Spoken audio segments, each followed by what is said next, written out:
Assalamualaikum, selamat datang di Ahmad Fajar Shodiq Podcast.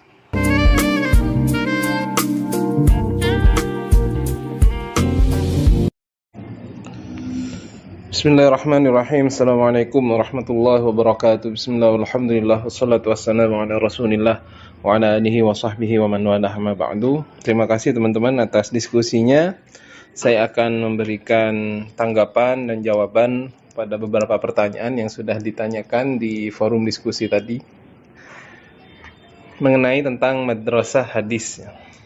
Sebelum saya menanggapi, saya akan memberikan pemahaman kepada kita bahwasanya yang dimaksud madrasah hadis ini bukanlah madrasah dalam artian modern ya. Jadi madrasah dalam artian modern ini adalah sekolah formal yang kemudian ada kelas-kelasnya, ada kepalanya, ada kepala sekolahnya, ada guru-gurunya, ada tempatnya begitu. Itu madrasah di zaman kita seperti itu. Namun yang dimaksud madrasah hadis ini adalah sebuah tempat di mana sahabat-sahabat Rasulullah Shallallahu Alaihi Wasallam mengajarkan atau meriwayatkan hadis-hadis yang didapat dari Rasulullah Shallallahu Alaihi Wasallam.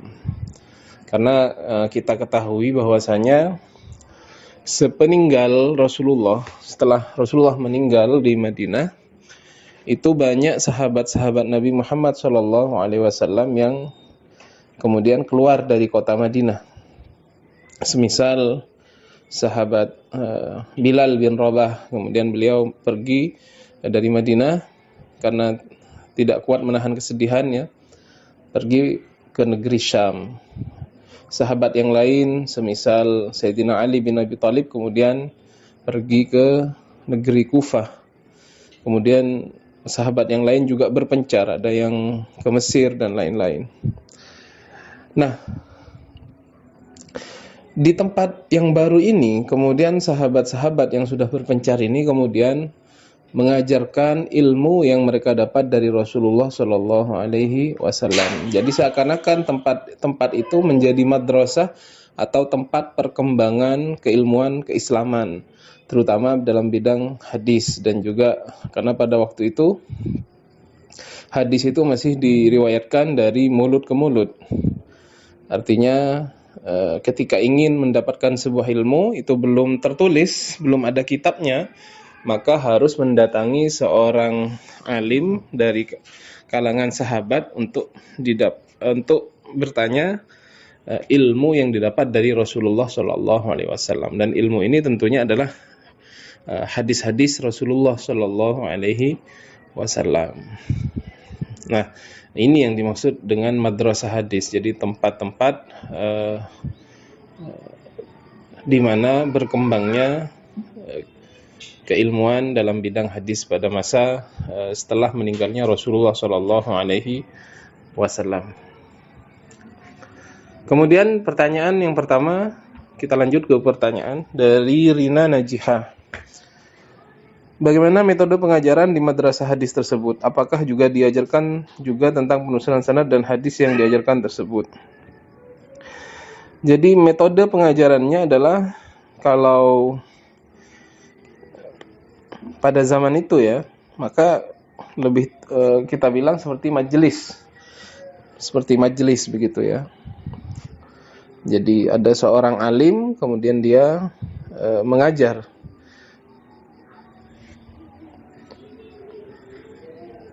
Metodenya seperti itu ya. Jadi seorang alim itu didatangi oleh murid-murid kemudian mengajar tentang ilmu agama yang pada waktu masih belum ada pembagian ilmu fikih, hadis begitu ya. Belum ada ilmu kalam, belum ada. Jadi mereka ngajar ilmu agama saja. Ya seperti zaman Rasulullah Shallallahu Alaihi Wasallam kiranya ya. Karena memang Rasulullah pada zaman beliau mempunyai majelis, dan saya kira itu masih diteruskan pada zaman sahabat, pengajaran-pengajaran dari ulama-ulama dari kalangan sahabat ya. Apakah juga diajarkan juga tentang penelusuran sanad ya. Jadi di awal masa sahabat itu memang sudah terjadi fitnah ya. Artinya sudah mulai timbul hadis-hadis palsu begitu ya.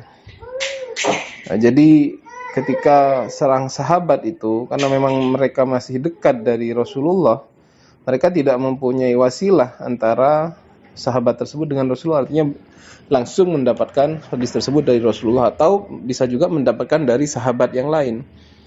Dan tentunya sahabat itu juga menjelaskan kalau dia mendapatkan hadis dari seorang sahabat yang tentunya thiqah, sahabat yang terpercaya, bukan dari golongan orang yang suka memalsukan hadis.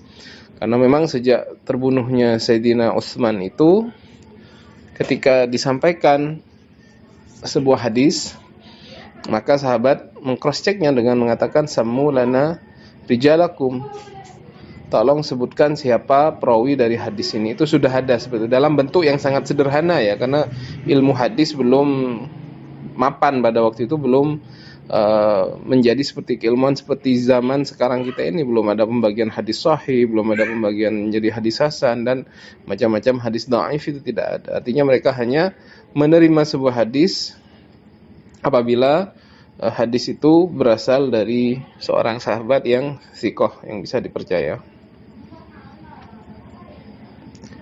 Kemudian dari Nilzam Yahya,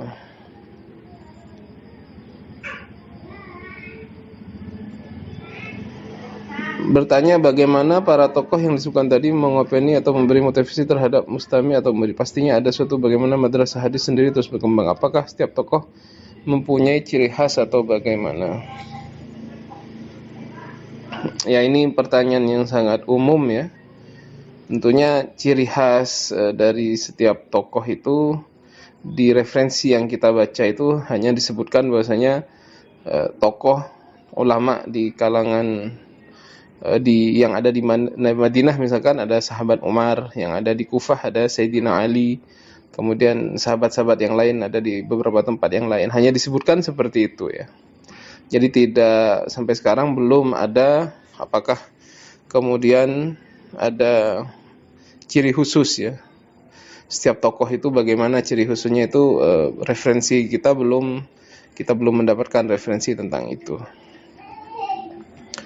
Kemudian dari Hanifah, apakah dengan terbentuknya madrasah hadis penghimpunan hadis telah usai atau bagaimana?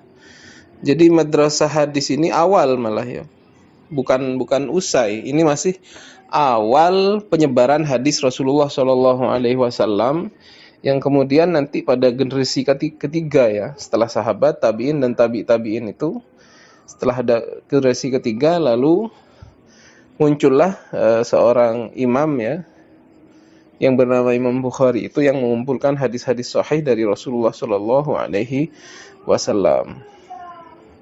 Jadi madrasah hadis ini awal, yaitu pada masa meninggalnya Rasulullah, kemudian sahabat berpencar. Jadi pada masa kekhalifahan ya, khalifahan Sayyidina Abu Bakar, Sayyidina Umar, Utsman dan Sayyidina Ali pada waktu itu ya. Jadi Sayyidina Ali ini pada masa kekhalifahannya, pusat pemerintahan sudah dipindah ke Kufah ya. Yang awalnya beliau dari Sayyidina Abu Bakar masih di Madinah begitu. Kemudian pada zaman Sayyidina Ali beliau pindah ke Kufah. Jadi bukan selesai, malah ini masih baru permulaan penyebaran melalui mulut ke mulut. Artinya syafawiyan, hadis itu diriwayatkan dari sahabat satu ke sahabat yang lain, dari sahabat ke tabi'in begitu. Dan nanti akan dikumpulkan oleh seorang imam yang bernama Imam Bukhari dan murid-muridnya ya. Imam Muslim, Abu Daud, An-Nasai, At-Tirmidzi dan Imam An-Nasai.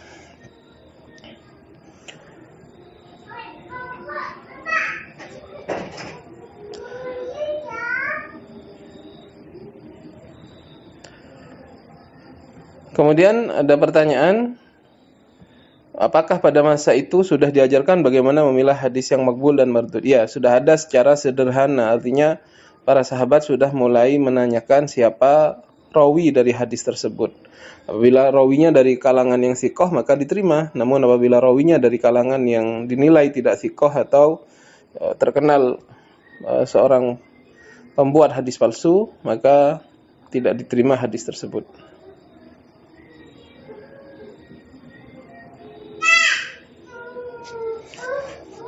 Ya, Umar bin Abdul Aziz ini pada masa dinasti Umayyah ya, pada dinasti Umayyah setelah masa Khalifah Ar-Rasyidin selesai ya. Ini juga awal pengumpulan hadis yang diprakarsai oleh seorang khalifah ya. Cuman ini dari referensi yang kita baca tidak ada yang sampai kepada kita bahwasanya ada satu kitab yang terkumpul pada masa Khalifah Umar bin Abdul Aziz. Yang sampai kepada kita bahwasanya Umar bin Abdul Aziz, Khalifah Umar bin Abdul Aziz memerintahkan setiap orang yang hafal akan hadis Nabi Muhammad SAW untuk menulisnya. Untuk dia tulis secara pribadi agar apabila orangnya nanti misalkan meninggal atau bagaimana, hadis itu tetap terpelihara begitu. Baru kemudian yang menjadi tokoh sentral ya, yang fenomenal dalam pengumpulan hadis ini nantinya adalah Al-Imam Al-Bukhari. Baik, saya kira demikian teman-teman. Terima kasih atas perhatiannya. Mudah-mudahan bermanfaat. Kita akhiri, kita jumpa lagi pada pertemuan selanjutnya. Tetap jaga kesehatan. Wassalamualaikum